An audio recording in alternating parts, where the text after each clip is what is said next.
Hello everybody, welcome back to another English class. This is the second video for lesson 1B from the course book for classes 8. Unit 1, as discussed earlier, is based on surprise and suspense, and we were reading a very surprising story, One Summer Night by Ambrose Bierce. It has even elements of horror in it. Here's a small picture for you to jog your memories about the story. Let us understand the story a little differently. The title of the story. The short story titled One Summer Night by Ambrose Bierce is a descriptive narrative. The author describes and he narrates. The story, as the title suggests, is about an incident that took place in the darkness of the night during one summer season. So the title is quite simple. It is a description of an incident that took place on the night of a summer. Quick review of the story. Ambrose Bierce's short story, One Summer Night, is a haunting and macabre tale about interactions between the living and the dead. Although exceptionally brief, this story moves from setting to setting, each illustrating a distinct facet of this intersection. As we all know, the story is quite haunting. It is set in a graveyard. People are digging dead bodies. It's macabre because it's quite disturbing to pull out a dead body out of its grave. And it is like an interaction. The living world is digging the dead and people are walking in the cemetery. This is an interaction between the living and the dead. The story is exceptionally brief. Brief means short. And it moves from setting to setting. As we told in the last video, that first the setting is inside the coffin under the ground. Then the second setting is outside the coffin above the ground in the cemetery. And the third setting is a dissecting room in a medical college. This juxtaposition means positioning these settings opposite each other encourages us to think carefully about how Bierce views the states of life and death. So Henry Armstrong was peaceful yet alive inside the coffin. But the moment he came back above the ground and woke up, he was killed. What an interesting story. Let us move forward. Let us read the setting of the story. Whenever a story is written, it always has plots, characters, themes, setting, some kind of rising action, falling action. So let us read the setting of the story to understand the story better. The story opens in a casket underground where a man named Henry Armstrong has been buried alive. He is in strict confinement. The space there is very limited. Black darkness because no sunlight can reach him, and profound silence because he is buried under the ground. He has layers of mud above him. Bierce describes Armstrong's indifference to his circumstances and his sense of peace before shifting the scene. So the author very well says that even though he is buried inside the coffin, the person is quite at peace with his surrounding. Now this peaceful environment is now compared to the stormy weather outside, above. The second setting is directly overhead, above ground, where the scene is conspicuous, means very contrasting, very loud, to the confinement of the casket. It is expansive. Casket is small, limited space. The ground above the cemetery is huge and expansive. So here is the juxtaposition of the setting. Here we understand the comparison, and hence the author is able to build an image into our mind. We understand the story better. Bierce describes the sky and the approach of a storm before turning to the ground below, where the lightning flickers on the headstones of a cemetery. Here we find three men digging into the grave of Henry Armstrong.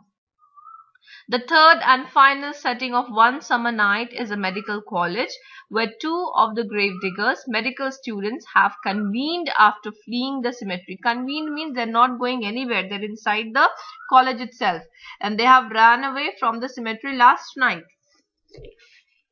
They enter the dissecting room in the back to find the third grave digger, Jess, and now dead body of Henry Armstrong, whom Jess has killed with a shovel.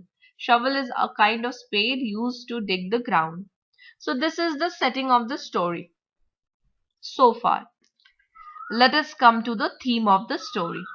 Theme simply means a particular school of thought or a central idea that an author tries to explore in his writings. When we read the setting of the story, we understand that the author writes these settings or describes these settings in such a way that the key themes are out in the open for us to understand. He compares that a live man feels more peaceful inside the grave and the outside world is chaotic because the moment he comes out of his grave, he is killed by people. There is an unsteady border between the living and the dead. That means when a person will die is not clear, the time is not fixed. Henry Armstrong was lying peacefully inside his grave, but the moment he came out and he woke up, he was killed. And the story also explores the theme that the natural world or the living world is more evil. It is not the living who should be fearing the dead, because when a person goes into a cemetery, they're mostly scared that they're in a place where the dead are buried, and then there might be ghosts, there might be spirits. But actually, these living people are the ones who are digging up the graves, disturbing the dead, and taking out the bodies for malicious acts.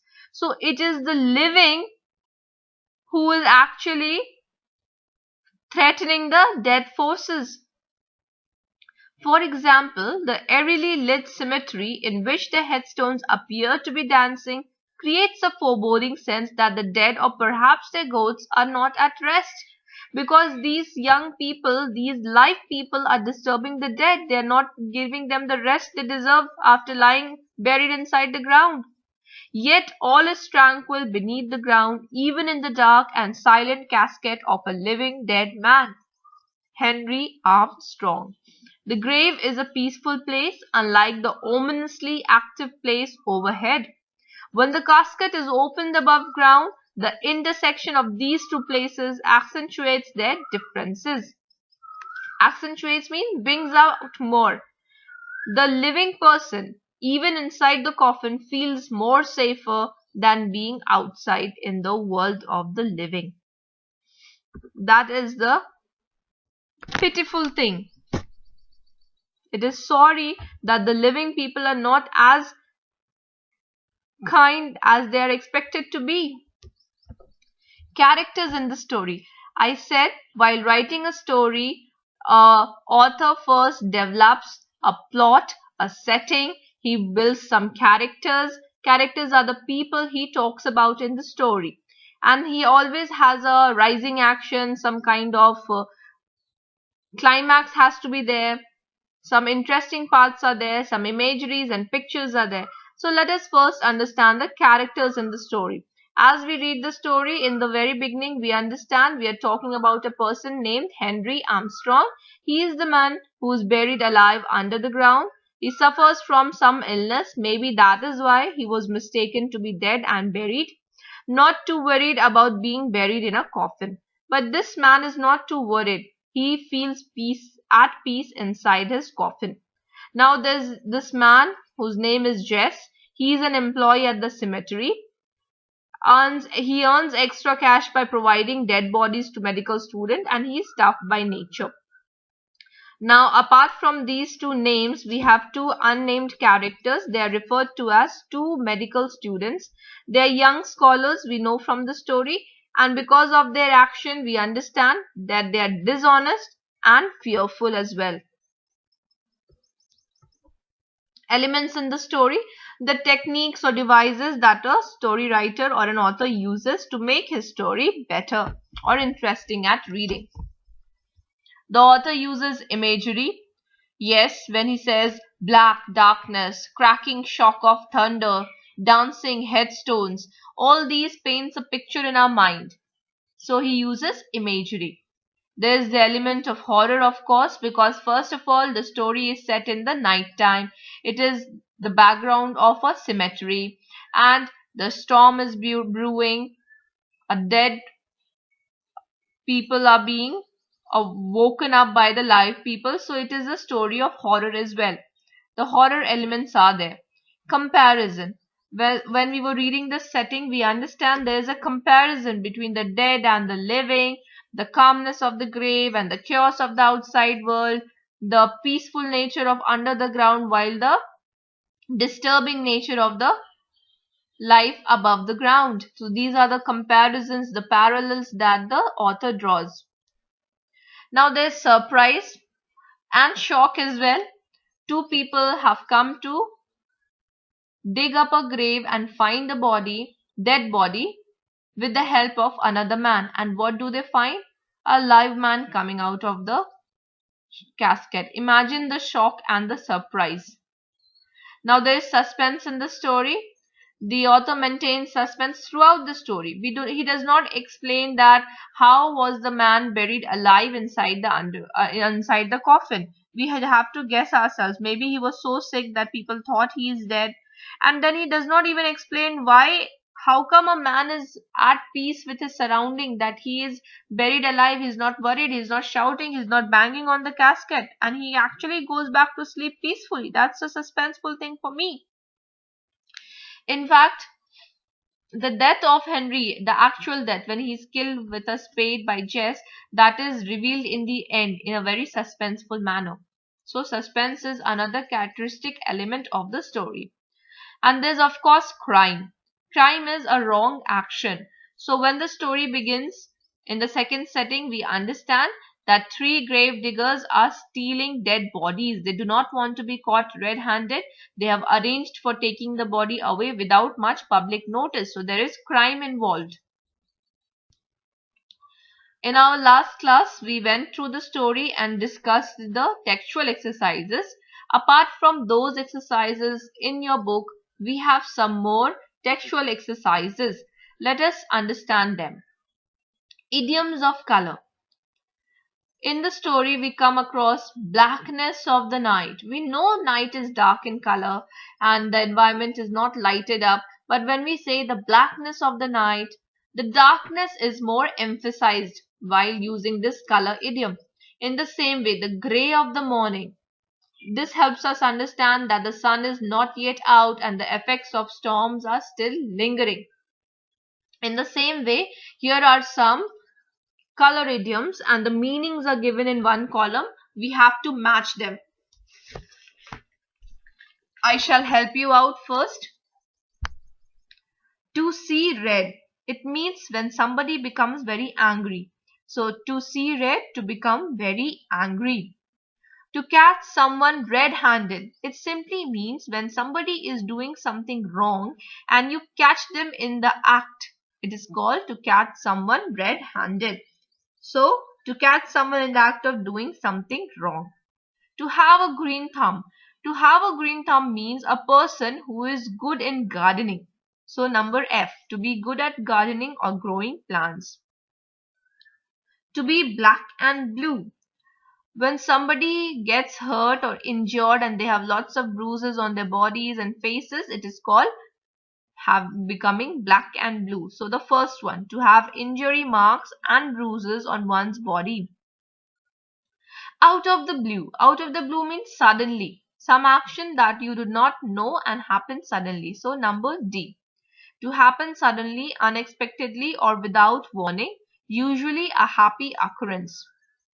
Number 6, till you are blue in the face. It simply means to try doing something as hard and as long as you possibly can but without success. Means you have been trying so hard that the color of your face has now changed, but however you did not succeed. To become blue in the face. So we have understood the meaning. We have the idioms of color. Now using this, we have to do our next. Complete the following sentences by using the expressions from the previous exercise. Change the verb forms if necessary. So when we make a complete sentence, we will use these color idioms, but we will change the verb if needed. So I'm going to help this out. I was thrilled when Preet turned up out of the blue. Somebody came unexpectedly and you were happy. Out of the blue. The man was caught red-handed selling the stolen goods. It is in past tense, so we will write caught red-handed. Have you seen her garden? I wish I had a green thumb like her. Have you seen her garden? I wish I had a green thumb like her. Means if I wish I also were good at gardening.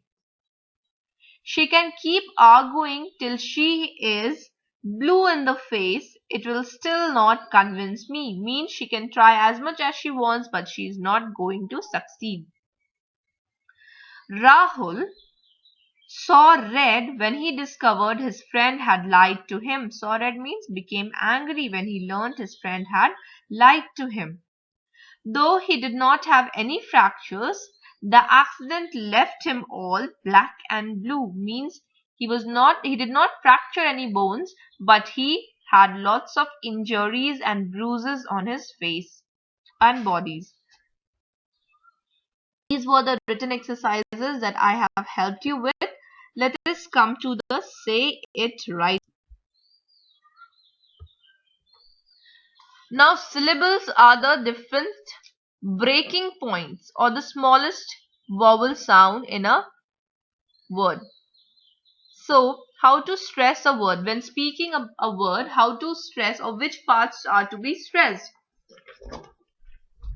Some words which end in ly, gy, thy, sy, ty, cy, phy and al, you have to stress the first syllable if they are 2-syllabic and 3-syllabic words. That means if these words end in any of these mentioned last letters, then and if they are 2-syllabic or 3-syllabic, then you have to stress on the first syllable. I'll teach you how to break into syllables.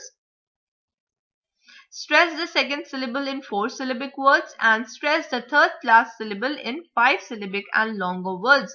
See the stress boxes given below. The bigger O marks a stress syllable. Okay, so this word dirty. D-T. We will see in how many syllables we can break. How many sound vowels can we break the word into? D-T. And it is 2-syllable. So 2-syllabic word we have to stress on the first syllable. So that is why the bigger O is given in the first syllable. Dirty. We don't say dirty. We say dirty.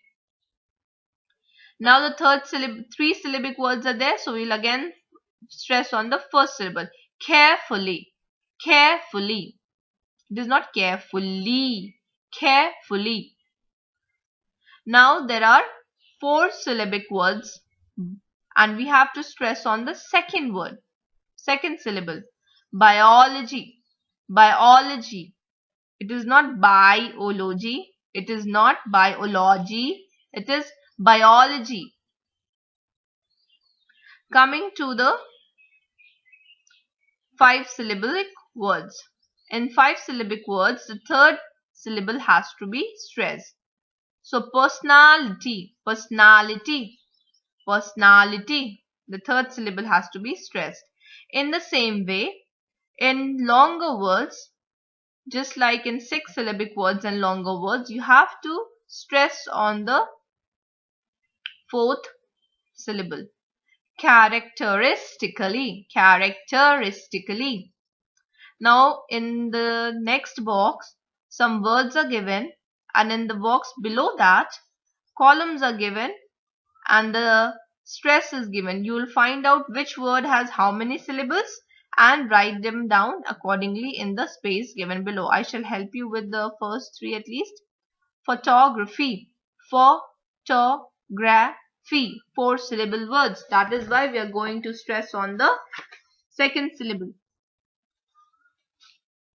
In the same way, chemistry.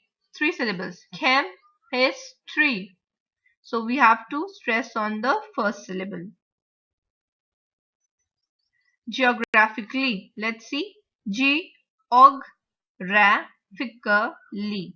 How many syllables are there? 6. So accordingly, you place them under the right head. You'll do the rest on your own. Let us come to the grammar part now. In your previous classes, you must have studied phrases and clauses. We know a sentence is a group of words which makes complete sense. But a phrase is just a group of words and it does not make complete sense. It is just a part of a sentence. And in order to make complete sense, we have to add something more to it. Let us read the first one. You have to replace the underlined adjective phrase with suitable adjectives. One has been done for you. A phrase never has a subject or a finite verb. Okay. So my uncle likes holidaying in the mountains covered with snow. This is an adjective phrase. And we have to replace it with an adjective. My uncle likes holidaying in the snow-covered mountains.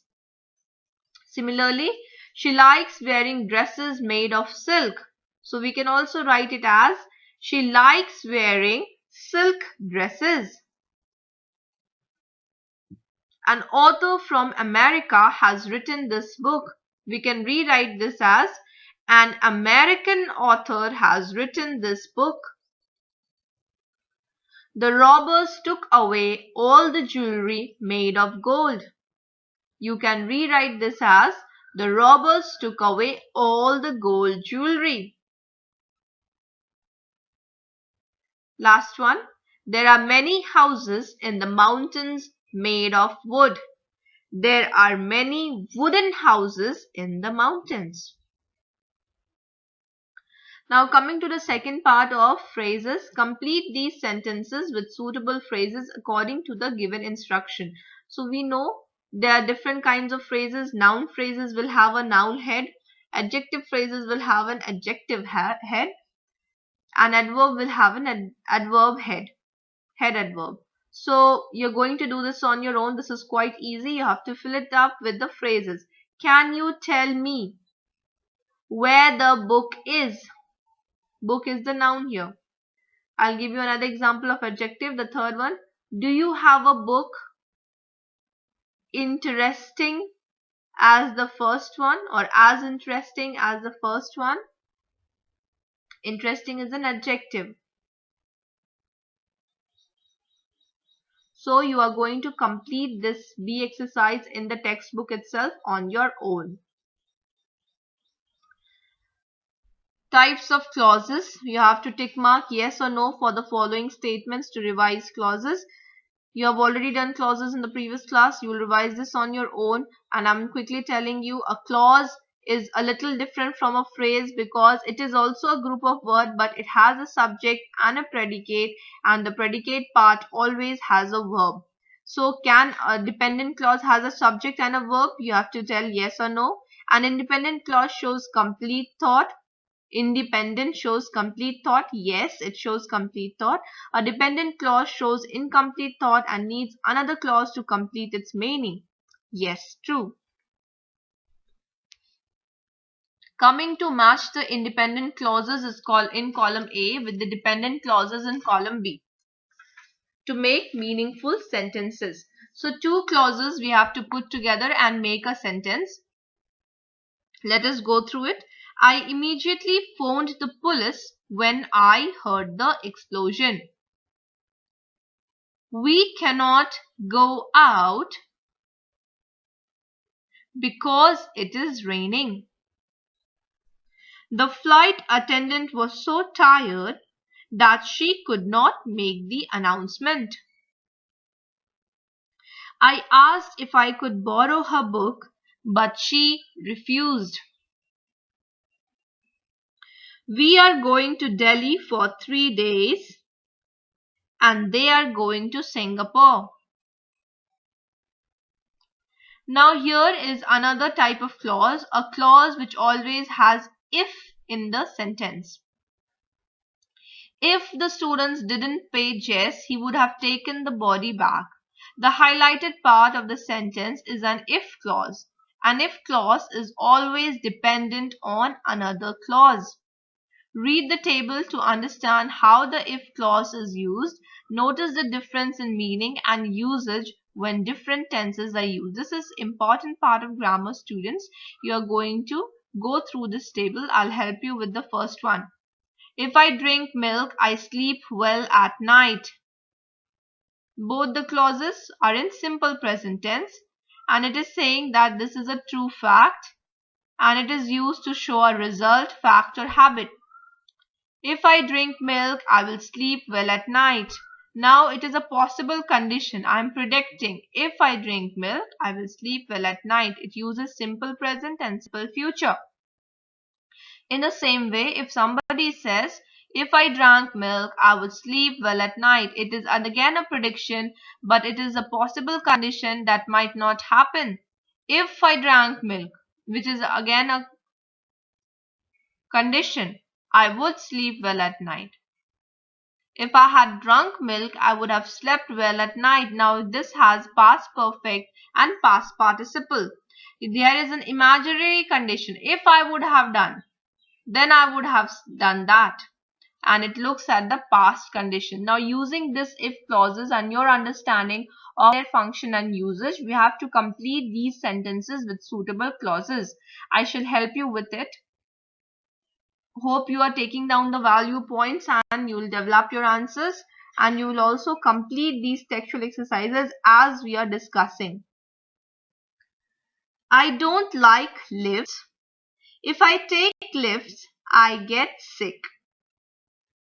Two simple present tense showing a fact. If I take lift, I get sick.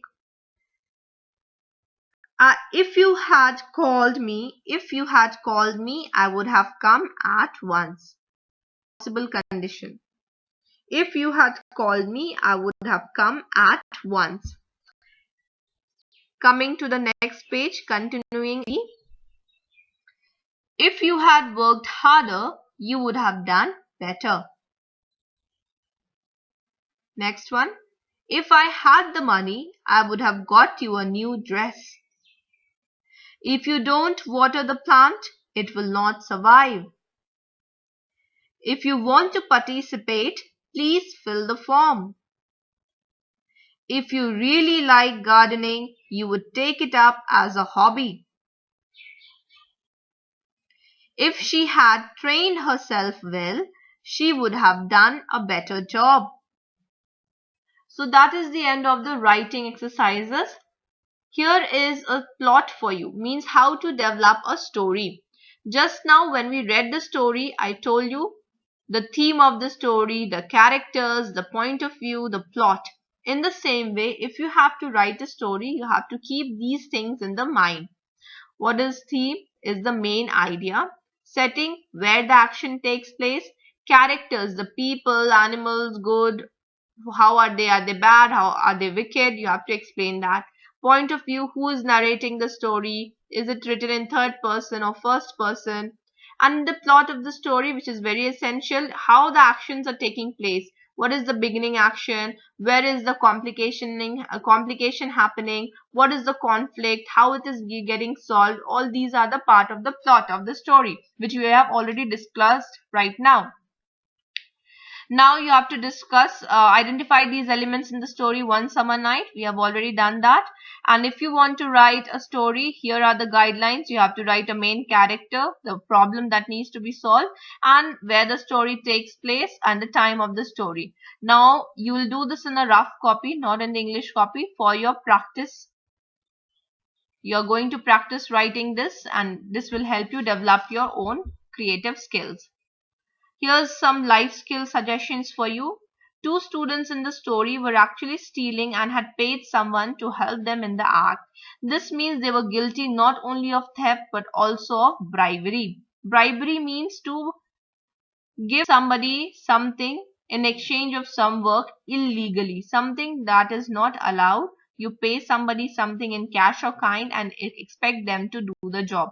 So these two students were not only stealing the body, they were also bribing Jess to get the job done. What would you do in case if someone asked you for a bribe in exchange for something that you wanted? Bribery is wrong. So if somebody asked you for something in exchange of bribery, never say yes to it. But it is a subjective answer, so I would like to see what you write about it. Again, do this in the rough copy only. What would you do in case you saw a friend bribing someone to achieve a purpose? Now, if you are an audience, when you see your own friend paying somebody illegally to get some bad job done or get some job done in a backhand manner, what would you do? That is again a subjective answer. You shall write it in the rough copy. This brings us to the end of the lesson. The lesson has been dealt quite thoroughly. The answers have been discussed very thoroughly. So I hope you're going to develop it and write it in your copy. Here are the assignments related to the lesson. You are going to read the lesson and you're going to learn the word meanings. You'll underline any tough words that you find. The textual exercises that we have discussed, you will complete it in the course book itself. And on page number 8, exercise A and exercise C on page number 9, you will do that in the English copy. And whatever you have understood after reading this chapter, you're going to give a pictorial representation. Means you're going to draw something about the chapter that you have understood and you're going to color it. So far, these many assignments you have related to the chapter. This brings us to the end of the lesson. Take care, children. Thank you.